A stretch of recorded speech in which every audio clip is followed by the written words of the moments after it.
Okay, children, continuing ahead with the chapter 1. Now, today we will do extra sums. Question 1 and question 2 of the extra sheet I have already sent you to do. Now, we will see the third question. It is written, prove that sum, difference, and product of two irrational numbers need not be an irrational number. Okay, this type of sum typically comes for 1 or 2 marks. First question is, prove that sum of two irrational numbers. So if I take one irrational to be root 2 and say the other irrational number to be minus root 2, and if I add them, root 2 plus minus root 2 will be, as you know, 0, and 0 is a rational number. So this is the first example. Then the difference of two irrational numbers is also not a irrational number. So again, if I take one number to be root 2 and another number also to be root 2. Okay, both I have taken same, and now if I subtract them, then again I get 0, which is a rational number. And in product, of course, again I will take the same. Root 2 into root 2, as you know, is 2. So this is an example here in which we can see that sum of two irrational can be a rational, difference of two irrational can be a rational, and product also can be a rational. You can take any example. I have taken this, but you can take any. Okay. Question number 4. Tell whether the numbers are rational or irrational. So in some of them you may have to solve a little bit. So solve them and then tell me whether they are rational or irrational. Question number 5. Find two irrational numbers between 0.5 and 0.55. This you know what to do. Now we move on to question number 6. Question number 6. First is 2 raised to 55 into 2 raised to 60 minus 2 raised to 97 into 2 raised to 80. Now remember, children, one thing. Whenever such big values are there, you never ever have to calculate them. No, don't go around and start calculating 2 and multiply it 55 times. Okay, never ever you have to do that. First step, of course, these two powers you can add, because there you can add them. Okay. From here, the sum will finish in one step. Okay, and of course, I want you to see what you people do. So from here, you try to do the sum on your own. Second is 64 upon 25 raised to minus 3 by 2. Whenever this type of sum comes, first step you have to do, you have to get rid of this minus sign. You know, in order to do that, you just have to invert it. As I told you the other day, for example, 7 raised to minus 1 is basically what? 1 by 7. So here, whatever is there, just invert it. 25 upon 64 raised to 3 by 2. And from here, I want you to try to finish the sum on your own. 27 raised to C is. Here also, first step I want to do is get rid of the minus sign, then my sum becomes easier. So 1 by 27 raised to 2 by 3. And from here, I want you to try to do the sum on your own. Okay.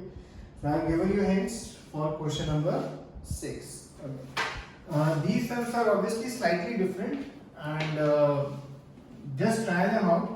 And in case any mistakes are there, then of course I will call you or message you so that you can correct your mistakes. Now, moving ahead, suppose this type of sum comes.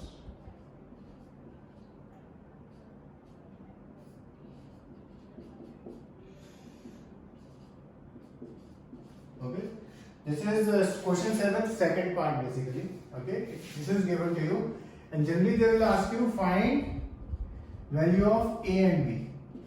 Okay, find value of A and B. So initially this part you forget. We just have to deal here. Okay. So here first step, we have to rationalize the denominator. That is the first step. So as I told you the other day, so you have to multiply by root 3. Whatever is there, we write the same thing, just change the sign. Here of course root 3 minus 1 into root 3 minus 1, that is root 3 minus 1 whole square, yani a minus b whole square. which, as you know, a square minus 2ab plus b square. And here, of course, a plus b into a minus b is a square minus b square. Root 3 square is 3 and 1 ka square is 1, so minus 1. Here I am writing everything in short. You can, of course, write everything properly. Now, plus 3 and plus 1 will be 4. 4 minus 2 root 3 upon 2. Now, here, one step I want you to do. I want you to split this. You will write this 4 by 2 minus 2 root 3 by 2. 2 gets cut, so you get 2 minus root 3. Okay. Now you reach here till this step. Okay. Now we will write it like this and compare it with this. And now we have to choose the value of a and b such that if we substitute the value of a and b here, you get the same thing. The same thing means 2 minus root 3. So if I see, so that means my a will be 2 and what will be b? B will be 1. Okay. And if I check also, if I put a is equal to 2 here and b is equal to 1 here, so I get 2 minus root 3 only. Same thing I will get. Here some children may make the mistake and write b equal to minus 1 suppose. Suppose if you write b equal to minus 1 and if you put the value here in your mind, a is equal to 2 and b equal to minus 1, minus minus will go plus, so you will get 2 plus root 3. So in these sums, whenever you get the value of a and b, write the value of a and b in the end, you can check your answer mentally also whether it is coming correct or not. Okay. So these are the type of sums now which you will be doing. This one sum I have done totally. Of course, you have to do it again so that you know how to do it. I will suppose root 5 plus root 3 upon root 5 minus root 3. So, and here it is written a plus b root 15. Okay. The first step, of course, you will multiply, you will rationalize, so you will do root 5 plus root 3 and here also root 5 plus root 3 and from here there you try to do the sum as we have done this sum. Okay. So this is question number 7. Now question number third. One part I will do and the other you will do on your own. Okay. Now first step you have to do, you can take the LCM. If you take the LCM of this, they are totally dissimilar, so basically the LCM is this only, the multiplication of both. Okay. And here the first term will be 3, this goes away, 5 plus root 3. Second, this goes away, 2 bracket 5 minus root 3. Next step, 3 5s are 15 plus 3 root 3 plus 10 minus 2 root 3 and this will be 25, 5 a minus b a plus b, 25 minus 3. So 15 plus 10 is 25 plus 3 root 3 minus 2 root 3 will be plus root 3. Here the sum will finish. Okay. Now there is one more method of doing this sum if you want. That is or. I am writing it or here. If you want, we can rationalize this also first. Okay.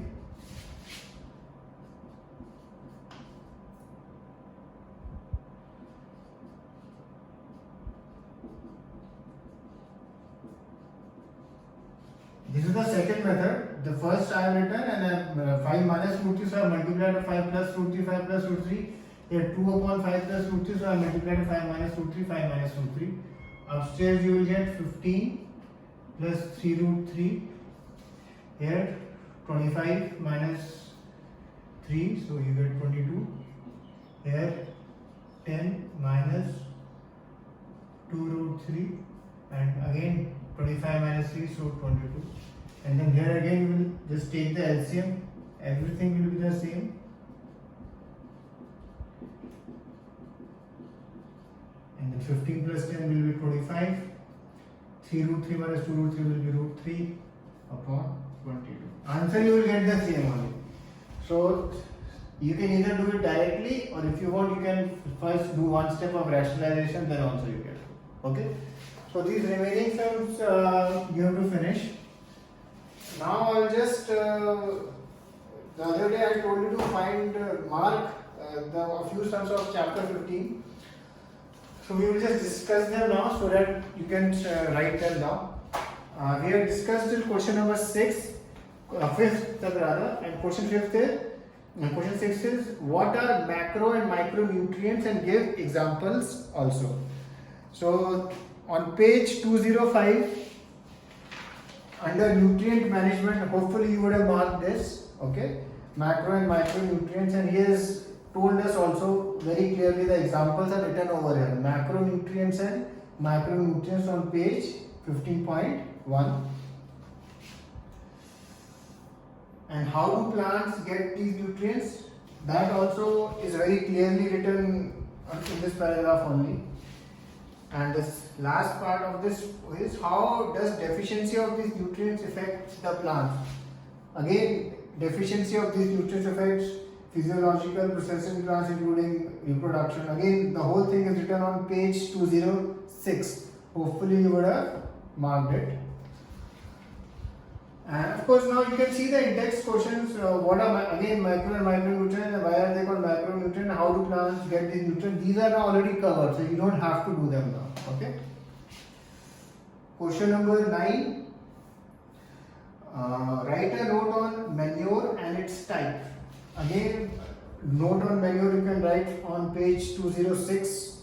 You can write in your own words, and these are the two types: compost and vermicompost, and of course green manure. Question number 10. Explain the term organic farming. Organic farming is very clearly written on page 207 over here. Organic farming is a farming system with minimal or no use of chemical fertilizers. Then what are fertilizers and why should we use them judiciously? Fertilizers are, it's very clearly written what are fertilizers under the fertilizers, and why should we, fertilizers should be applied carefully. Okay, carefully and judiciously means the same thing in a sense. Should be applied carefully in terms of proper dosage, time, and observing pre and post precautions for complete utilization. Okay, so in this chapter, why should we use them judiciously? If you read a little bit more, you will get the answer. Because if we don't use them judiciously, we will get a lot of chemical in our food. Next is, of course, list and explain different methods of irrigation. Page 207, very clearly these 4 systems are there, so you have to write about them. And the last question was, explain the terms mixed cropping, intercropping, and crop rotation. In cropping patterns, all the answers to these 3 questions are there. Okay, crop rotation, intercropping, and mixed cropping. Okay. So now we have discussed these questions, so you can start writing them also from question 6th to question 13. Okay. Cheers.